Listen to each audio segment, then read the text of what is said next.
पहली रात तो उसकी गोद में सिर रखकर वह फूट फूट कर रोया था। उसके आंसू गले तक बह आए थे। इस तगड़े से रौबदार नौजवान को इस प्रकार रोते देख वह सहम गई थी। उसने सुना अवश्य था कि यह उसकी दूसरी शादी है, पहली जलकर मर गई थी। दुनिया में लोग दूसरी शादी करते हैं, जो जल भून गया उसके बारे में सोचने की जहमत उसने नहीं उठाई थी। पुलिस की नौकरी है लड़के की, ससुर भी पुलिस विभाग से रिटायर है, अच्छी खासी पेंशन पा रहे हैं। माना कि एक 4 वर्ष का बच्चा है, कोई बात नहीं, खाता पिता पड़ा रहेगा। उसे संभालने के लिए तो सास ससुर पर्याप्त है। वैसे भी 30 की पक्की उम्र हो रही थी उसकी। एक तो बाप की गरीबी, दूसरे गांव की बदनामी, चुटकी भर सिंदूर के लिए तरस गया था जीवन। मान लिया था उसके माता पिता और स्वयं उसने भी कि अब उसे समझौते वाली शादी ही करनी पड़ेगी। उसने पूरे मन से अपनी स्थिति स्वीकार की थी। रह गई बात दूसरी औरत की जूठन की, तो कौन जानता है कि कौन निजुट है, वही कौन सा इसके लिए अपने को बचा कर रख सकी है। जीवन जीने के लिए समझौता तो करना ही पड़ता है। उसे जी जान से प्यार किया था मैंने, न जाने क्या हुआ जो इस प्रकार मुझे छोड़कर चली गई। वह सिसक रहा था, शांत हो जाइए, तकदीर पर किसका वश चला है। जितने दिन का संग साथ लिखा कर लाई थी उतने दिन निभा कर चली गई। ये तो लगता है मुझे आप की सेवा का मौका मिलना बदा था। यदि वे होती तो मैं भला क्यों आती आपके जीवन में। उसने अपनी कामदार साड़ी के आंचल से उसके आंसू पोंछे। उसकी आंखें भी भरी गागर सी छलक पड़ी थीं। वह नादान बच्चे की तरह उसकी बातें स्वीकारता रहा। आप पुराना सब कुछ भूल जाइए, जैसे वह आपका पिछला जन्म हो। मुझसे जितना बन पड़ेगा आपकी सेवा करूंगी। समय सब कुछ भुला देता है, उसने दार्शनिक मुद्रा में समझाया था। मेरा एक नन्हा सा बच्चा है, देखा नहीं तुमने उसे। उसने उम्मीद भरी निगाहों से उसे देखा है। वो तो पहले ही मेरी गोद में आकर बैठ गया था। उसने बात समाप्त की थी। वह सुबह देर तक सोता रहा। उठा तो बेहद झुंझलाया हुआ। इसे डांटा, उसे डांटा, ये तोड़ा, वह पटका। माँ दौड़ दौड़ कर उसके काम करती रही। ले देकर वह ड्यूटी गया। बार बार अंदर बाहर होते होते दूसरी रात उसने पी रखी थी। पहले घर में घनघोर तमाशा मचाया। कुणाल डर कर कहीं छिप गया था। माँ थर थर कांप रही थी। बाप से कुछ कहते नहीं बन रहा था। उसे तो काटो तो खून नहीं था शरीर में।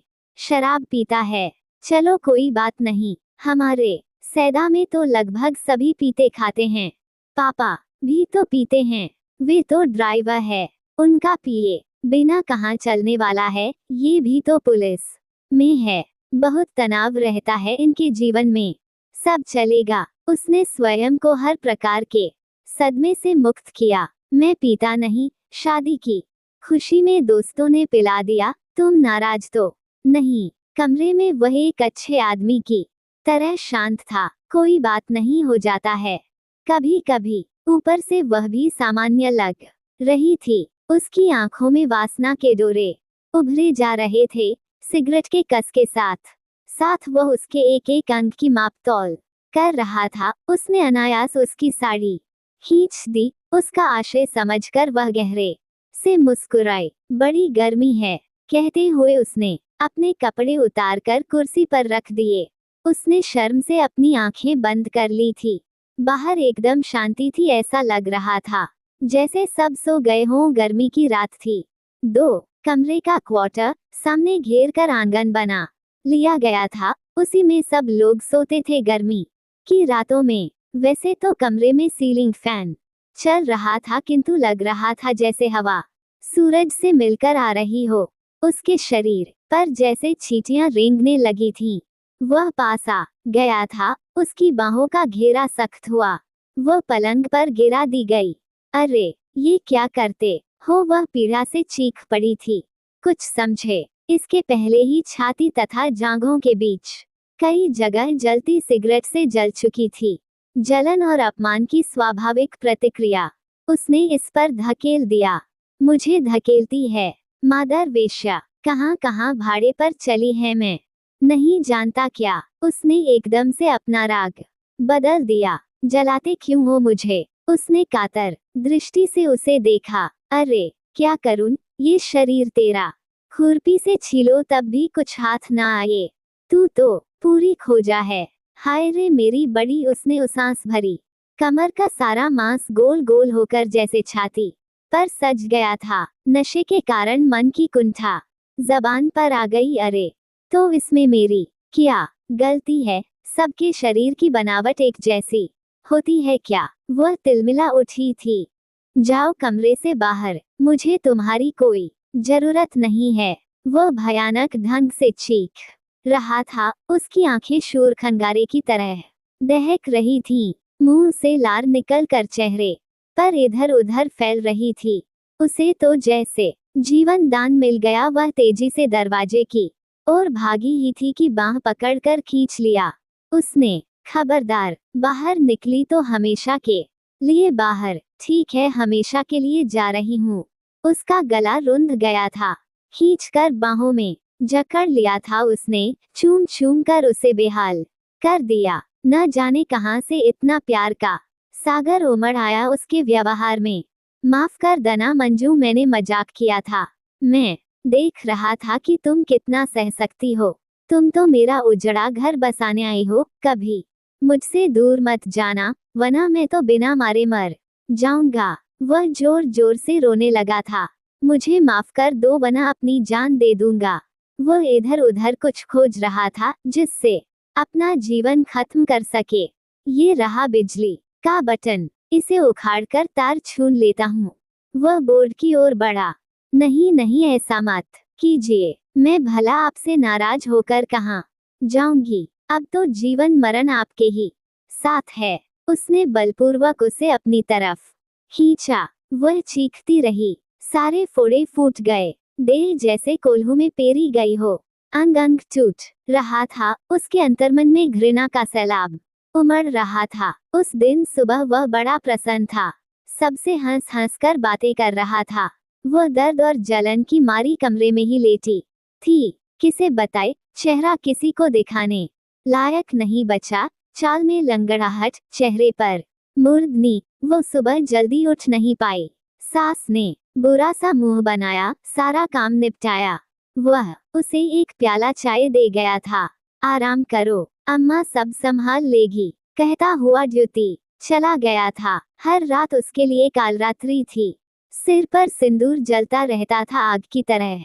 मेरी तकदीर ही फूटी है, पहली ने इतने कलंक लगाए। लोगों ने जलाकर मार डालने तक का आरोप लगाया। 10 साल के बाद उसे न जाने क्या सूझी जो एक बच्चा छोड़कर जल मरी।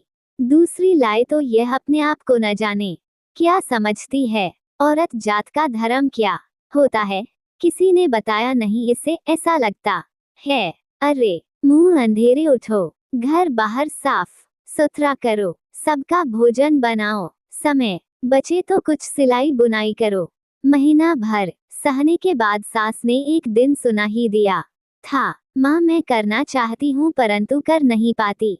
जरा देखो ये दाग किसके हैं, गोल गोल जले हुए। कुछ अच्छे होते हैं तो कुछ नए बन जाते हैं।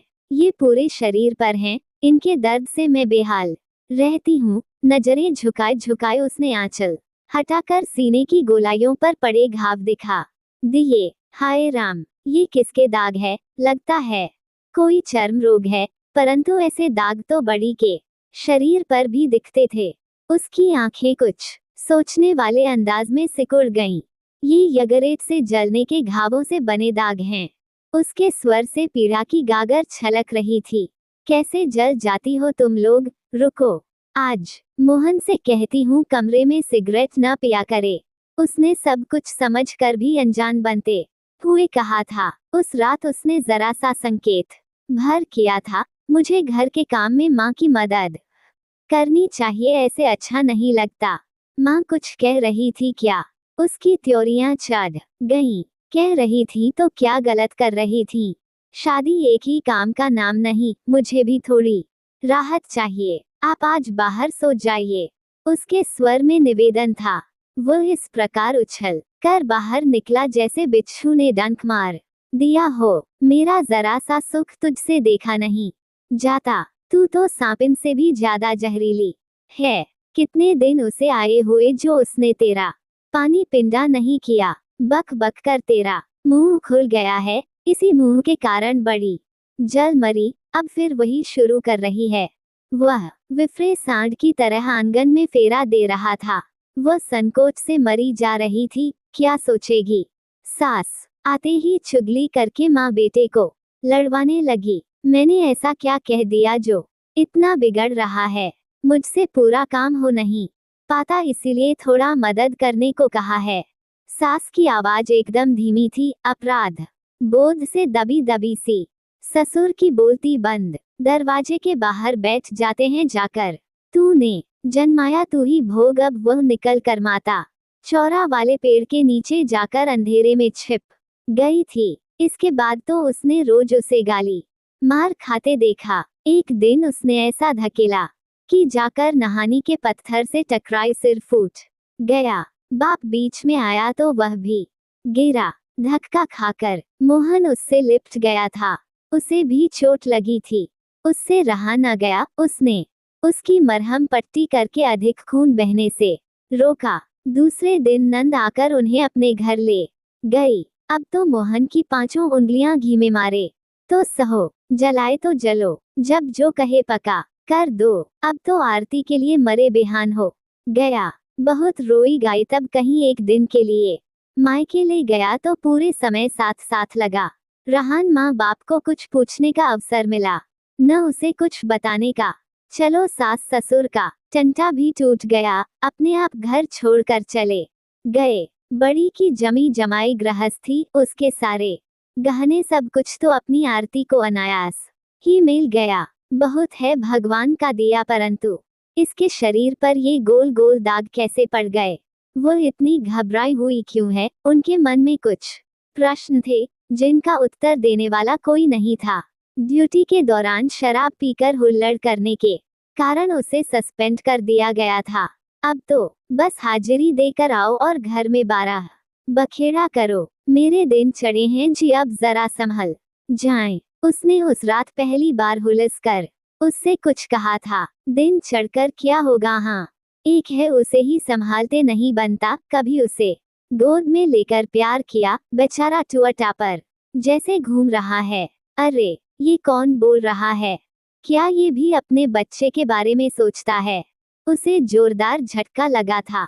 अभी तो आपसे ही फुर्सत नहीं है। क्या करूं क्या न करूं। उसके मुंह से निकला ही था कि खींच कर थप्पड़ जड़ दिया उसके गाल पर उसने। वह दर्द से बिलबिला उठी थी। उसके दोबारा उठे हाथ को कसकर पकड़ लिया था उसने। हाथ पकड़ती है, हट। और इसके साथ ही कसकर लात पड़ा कोख पर, जहां कोई बसेरा करने लगा था। वह दूर जाकर गिरी थी। अरे कोई बचाओ मुझे, ये शैतान मार डालेगा। वह बेतहाशा चिल्लाने लगी थी। उसकी आवाज सुनकर कोई आता इसके पहले ही उसने उसके मुंह पर हाथ रखकर उसे बंद कर दिया। अरे ये क्या करती हो। आपस की बात और है। थाने वाले आ गए तो मुझे अंदर कर देंगे। फिर क्या खाएगी। क्वार्टर से निकाल देंगे। कहाँ रहेगी बेवकूफ।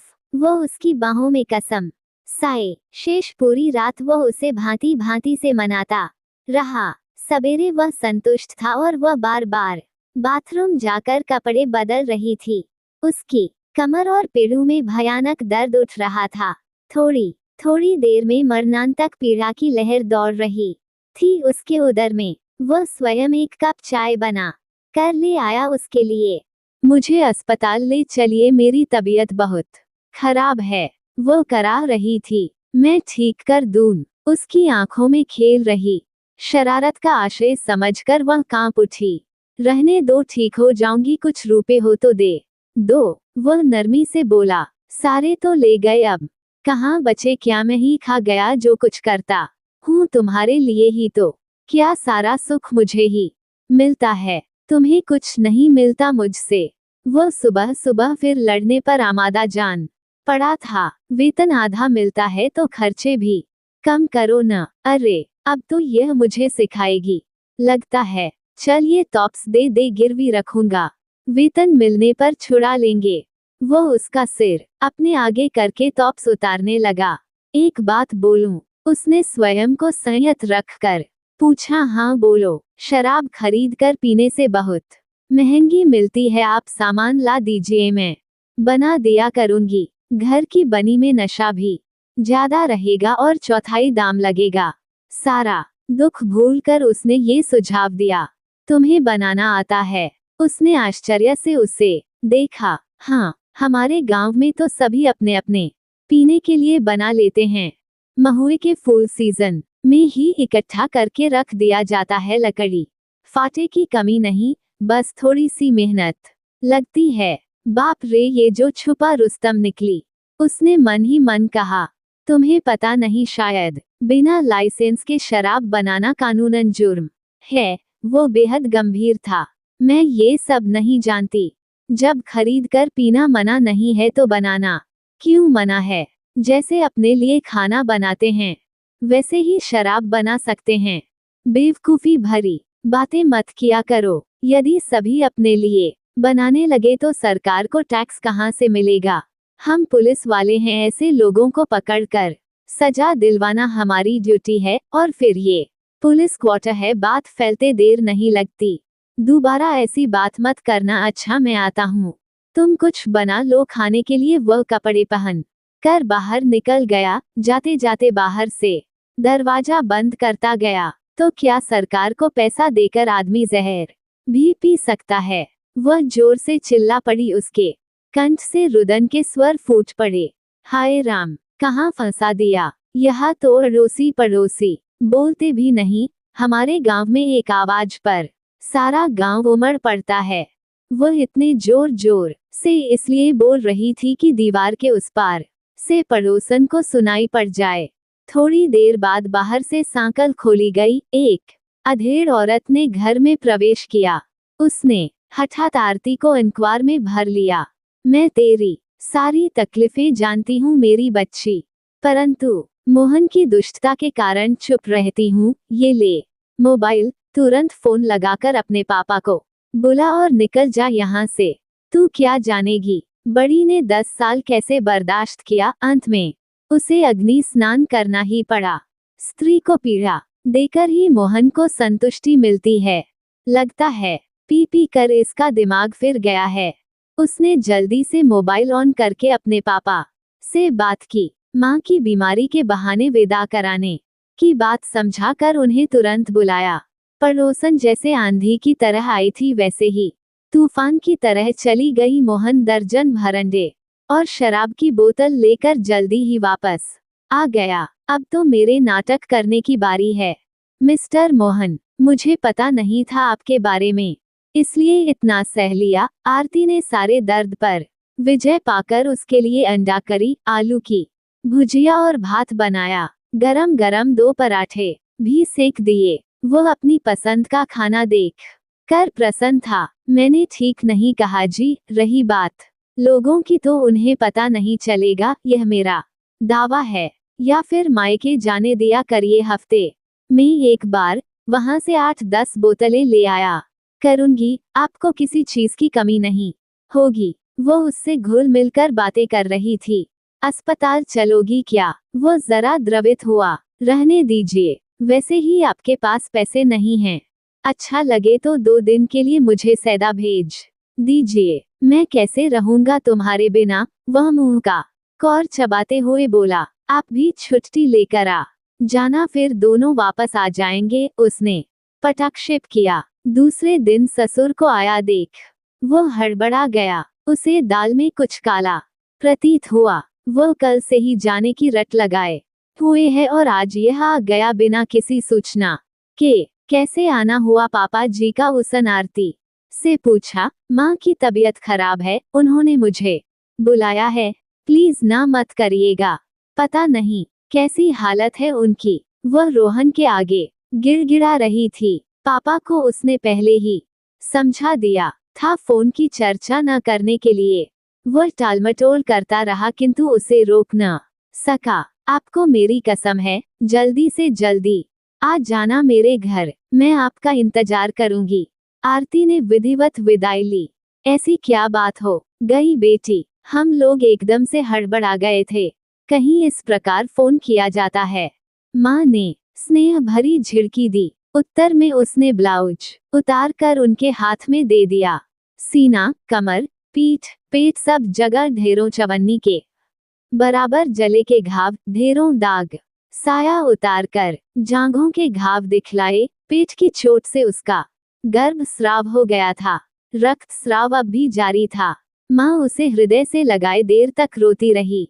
पापा ने अस्पताल ले जाकर इलाज करवाया। 4 माह में उसका वजन 10 किलो कम हो गया था। चेहरा श्रीहीन, गाल पिचके और सामने के दांत बड़े दिखने लगे थे। वह तो माँ से भी बड़ी नजर आ रही थी। कुछ खतिरदारी करनी चाहिए पतिदेव की। आना तो पक्का है, क्योंकि उसे पूरा विश्वास था कि वह उसके मनोभावों से अपरिचित था।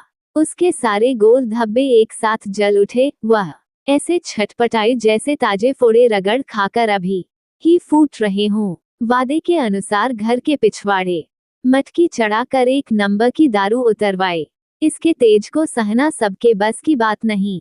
तीसरे दिन एक जिम्मेदार पति की तरह वह सास का हाल चाल पूछता हुआ आ गया।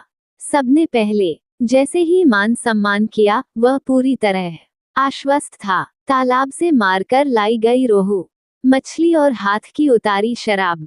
मजा आ गया भाई ससुराल का। उसके लिए अलग कमरे की व्यवस्था थी। बड़े गुरु हैं, जानते हैं बेटी दामाद मिलना जुलना चाहेंगे। यह हो सकता है आरती ने ही होशियारी से यह व्यवस्था करवाई हो। नशा गहराता जा रहा था। वह आरती के दबे पांव आकर बगल में सो जाने का इंतजार कर रहा था। नंबर 1 अपना असर दिखा रही थी। आंखें मूंदी जा रही थीं। नींद और नशे के प्रभाव से वह बेसुध हुआ चाह रहा था कि कमरे में कुछ हलचल हुई, कुछ परछाइयां झिलमिलाए। हाथ पैरों में कुछ तनाव का अनुभव हुआ। लगा जैसे उसे कसकर बांधा जा रहा है। चढ़ने से पहले ही उसका सारा नशा हेर हो गया। हाथ में डंडे लिए 4 युवक और चप्पल लिए 4 युवतियां धीरे धीरे उसकी ओर बढ़ रही थीं। आसन संकट देख उसकी सारी हेकड़ी निकल गई। वह घिघियाने लगा। पहला डंडा पड़ने से पहले ही वह चीखने लगा, अरे मुझे क्यों मारते हो? दामाद की ऐसी ही खातिर की जाती है तुम्हारे गांव में। तड़ातड़ तड़ातड़ चारों ओर से डंडे बरसने लगे। उसकी चीख कमरे गूंजती रही। लड़कियां उसके सिर पर चप्पल बरसा रही थीं। जिसे तेरे साथ जीने मरने की कस्में खाई, उसे अकेली पाकर मारता है। ये ले जरा ढंग से दो तो 2-4 हाथ। यह पड़ोस में रहने वाली लड़की थी। शादी में बहुत लाड़ लड़ा रही थी। उसकी कीलदार चप्पल उसके चेहरे पर पड़ी थी। इसके कपड़े फाड़ दो। तो एक महिला ने आदेश दिया। किसी ने इधर से खींचा, किसी ने उधर से। कपड़े फट गए। वो नंग धड़ंग पड़ा था इतने लोगों के बीच। इसे जले का दर्द बहुत आनंद देता है। बेचारा दामाद है, खातिर करो इसकी। वही औरत फिर बोली। चारों युवकों के हाथों में सिगरेटें नाच उठी। अरे अरे रे, मुझे मत जलाओ मेरे बाप, छोड़ दो तुम्हारे पांव पड़ता हूँ। अरे बाप रे, जला डाला हैवानों ने। वह चिल्ला चिल्ला कर रो रहा था। पेट, पीठ, बाहें, चेहरा सब हो गया। अभी जांघों के बीच बाकी है। एक ने निर्लिप्त भाव से कहा, नहीं बाप, तुम मुझे छोड़ दो। आरती, ओ आरती, कहाँ हो तुम? बचाओ मुझे इनसे। मैं पुलिस का जवान हूँ, बाद की भी सोचो। जरा दूर हटो मुझसे। वह पलंग पर बंधे बंधे कसमसा रहा था। हाँ, उसने निश्वास छोड़ी। अच्छा लगा ना जीजा जी? उसने जैसे उसकी बात सुनी ही न हो। अब थोड़ा रगड़ कर नमक मिर्च डाल देते हैं, पूरा आनंद ले लीजिए। वह युवक पूरी तरह संजीदगी से बोल रहा था। भगवान के लिए मुझे माफ कर दो, मैं कान पकड़ता हूँ, किसी को नहीं जलाऊंगा। वह पूरी ताकत से छटपटाया। भैया बहुत हुआ, अब इसे छोड़ दो, अपनी करनी का फल भोगे जाकर। आरती दरवाजे पर हाथ जोड़े खड़ी थी।